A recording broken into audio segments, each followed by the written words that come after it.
शिरोळ तालुक्यातील शिरढोण इथल्या पद्मश्री कवी सुधांशू व्यासपीठ श्री जैन सांस्कृतिक भवनमध्ये रविवारी 28 डिसेंबरला साहित्य परिषद बहुउद्देशीय संस्थेच्या वतीनं संवाद ग्रामीण साहित्य संमेलनाचं आयोजन करण्यात आलंय।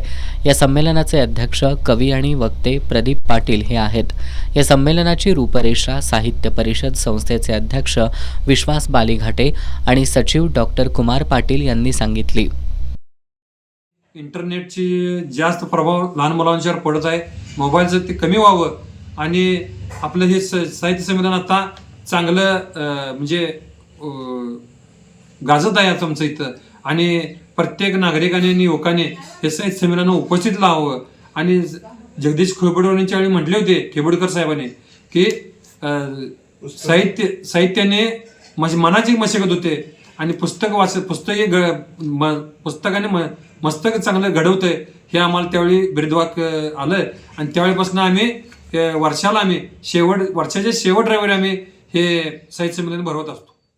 28 डिसेंबर 2025 रोजी सकाळी 9 ते 5 या वेळेत स्वर्गीय शामराव पाटील यड्रावकर साहित्य नगरी शिरढोण या ठिकाणी भरवणार आहोत।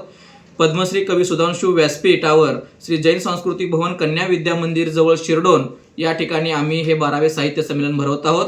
या संमेलनाच्या अध्यक्षपदी सुप्रसिद्ध कवी व वक्ते मान्य श्री प्रदीप पाटील ईश्वरपूर यांची आम्ही संमेलनाध्यक्षपदी निवड केलेली आहे।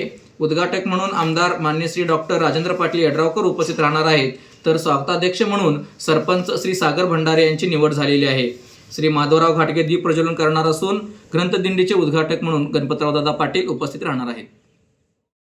या संमेलनात Vikas Shinge, Wazir rescue force, doctor Sunil Patil, कवी भारत सातपुते, मनोहर भोसले, रंगराव बन्ने यांना विविध पुरस्कारांनी गौरवले जाणार आहे। यावेळी प्राध्यापक शांतीनाथ मांगले, मारुती मांगोरे यांचं कथाकथन आणि निमंत्रित कवींसह नवोदित कवींचं कविता संमेलनही होणार आहे।